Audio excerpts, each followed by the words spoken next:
Requiescat.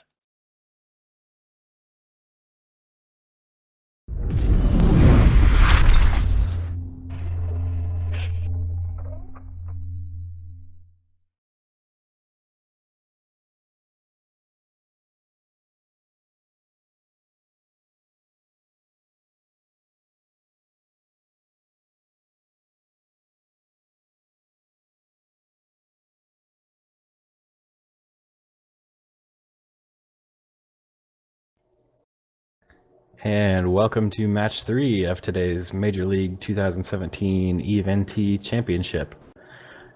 Coming in on the red team, we've got the other team who've all warped in at... they've not all warped in. The Roke, Drake, and Slasher have all warped in at 0, while the Osprey and Talwar have warped in at max range 50 kilometers. Their brawl ships are at 0, and their non-brawl ships are at maximum range. Yep, and then we have ProviShotZ shown in blue with the Tempest, Naga, Scythe, Thrasher, and Kestrel, and they've all actually warped in at 50. As our match begins, we've got a Frigate, the afterburning Slasher of Moderator, burning for glory at his maximum speed of 1200 meters per second, going into screen. And the blue team, ProviShotZ, are all burning off in random directions, trying to keep range. Yeah, and it actually looks like Moderator's trying to defend this Osprey. And one thing that the other team's gonna have to be careful of, since the Osprey warped in at max range, whereas their teammates, the battleships, battlecruiser, warped in closer, they have to be very careful not to burn in too directly into ProviShotZ, otherwise they'll be out of optimal for those Scythe reps, or the Osprey reps. Yeah, and the Scythe actually has an afterburner, not a microwarp, so it's pretty slow actually for a logistics cruiser. Or have I got that backwards? Is the Osprey the one with the afterburner, not a microwarp? I think Osprey has the afterburner, but it also has an active tank, so it can take damage and then rep it back, whereas the Scythe is all buffer. That's the difference I was thinking of. So the Scythe is actually trying to get in close enough to keep his guys alive. Looks like the other guys have they've switched primaries a couple of times. They were on the Tempest, now they're on the Thrasher, while ProviShotZ have chosen to shoot the Drake. The Drake is always bait, guys. Come on. Yeah, this poor Thrasher is now into armor. It looks like those Scythe reps aren't actually holding him. He's dying very quickly. Well, the Thrasher's tank is actually very, very weak. I believe it's got a damage control and a shield extender, and that's about it. And it's down now. Poor thing's out of his misery now. He's in a better place. Yeah, it looked like he was... I'm not sure what he was doing, but it looked like he was right on top of those, the Roke and the Drake as well. So it looks like you have all these support ships, so you can see both the frigates and with these battleships and whatnot, as well as those cruisers just kind of keeping back and trying to keep their team alive. It seems the other guys have got their range game on lock, and they're trying to get the screening ships of the ProviShotZ team out of the way so they can maneuver their Roke to deal some damage. It's pretty useless outside of about 20 kilometers, and he's trying to get where he needs to go, but that Slasher is on top of him doing work. Yeah, and the other team is primarying this Kestrel, who's he's taking damage, but it looks like reps are holding.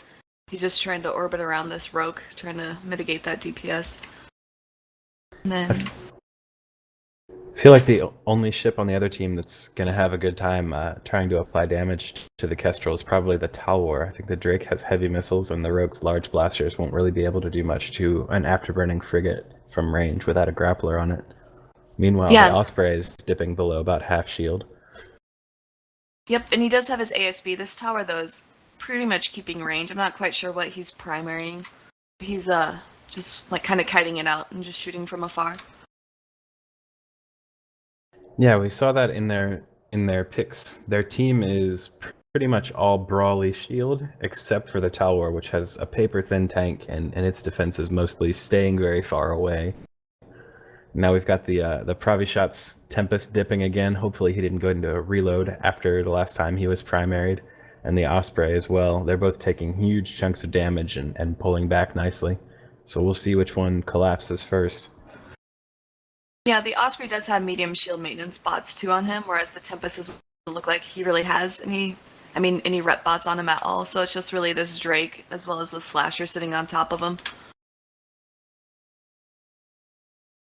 And I feel bad for him because the Tempest is a really strong pick as a battleship for this comp. It's a very fast battleship to begin with, and it's a micro warp shield fit, so it has quite a bit of ability to dictate range if it wants to. But once it's tackled, it's only got its ancillary and whatever reps its team can provide to lean on to keep it alive. That range goes out the window once the Slasher's got him there with his scrambler. Yeah, I was gonna say it looks like he's holding on pretty well, but ProviShotZ really isn't doing anything with that. Like the Drake, I think, is the only thing on the other team taking any sort of damage, but he's perfectly fine, barely in the third of damage. I'm not quite sure what they're trying to do besides maybe free this Tempest. The Tempest now dipping into armor. He's at about 60%. Looks like his tank's not going to put up with that damage. Now that the Roke's... Where is the Roke? Yeah, the Roke's point blank. Is, well, close enough for a Roke with that optimal bonus. He's doing quite a bit of damage to the Tempest there. The Tempest, meanwhile, trying to energy neutralize the Slasher off of him and get free, but I don't think it's going to work out for him. I think he's going to drop here in the next few seconds. Yeah, these reps aren't helping him at all. Although the Drake, highlighted by Hoodie Mafia on the other team, is now taking more damage. He's actually sitting on top of this Tempest, so if the Tempest can do at least somewhat decent damage to this Drake, at least he won't die in vain. And that's the name of the game, isn't it? Making sure you if you're going to die, you want to make it part of a good trade. The Drake now entering armor, and the shield rep bots. The Tempest has a smart bomb, and if he's been running it while I haven't been paying attention, there's only the one light shield maintenance bot on the Drake now as he dips into hull. At the same time, the Tempest dies. Yeah, the Drake is not doing too well. I think this Osprey's sitting there repping him, but it's not. He's barely holding on. Although now that the Tempest is down, that mitigates a lot of that DPS. Though the Naga is pretty decently close. And the tower just got obliterated. Okay. Yeah, just out of... Nope, he boundary violated. He kited a little too close to the sun. Okay, I guess that makes sense. This Osprey sitting at 90 from the center, so their whole team's kind of oh my gosh, the Scythe is at 120 as well, 121. I don't know if people are paying attention trying to kite, but it looks like they all might accidentally boundary violate. Not really sure why. Beats me that the Scythe just boundary violated too. Yeah, I don't think they were paying attention, or maybe we had some disconnects. But both the Scythe and the tower just boundary violated, and I don't think either realized why. And I imagine that's probably going to be the match. The Naga now entering armor, and the Kestrel won't have enough damage to break any reps. So we'll... it looks like he's probably grappled by the Roke. Yeah, so Tony put all of his faith into this Kestrel, and obviously it was the last one left alive, living to win. I was very happy to see a team with some very unique picks in the Tempest and the Kestrel up here in the major leagues, but it appears my faith has been misplaced. So the Kestrel's still plinking away, living to win, trying to shoot that Roke with his rocket launchers, but poor little guy. Moderating the Slasher has now got his NOS on him too, the little afterburning Slasher. So I want to kind of see these frigates try to brawl it out. I don't think that'll happen with all these battleships sitting around, or the battleship and the battlecruiser so close. Yeah, now that you mention it, I'm not actually... now the Roke has just started to shoot the Kestrel. I thought they might have been giving it a go for the afterburning frigate honor brawl, but too much hope too soon. The Kestrel's going to go down here pretty soon. He's about to hit armor. Meanwhile, Kestrel looks like he switched his damage over to the Slasher in hopes of an honor brawl, but... And good match the other guys. Yep, and with that, we'll send it back to Epophany in the studio.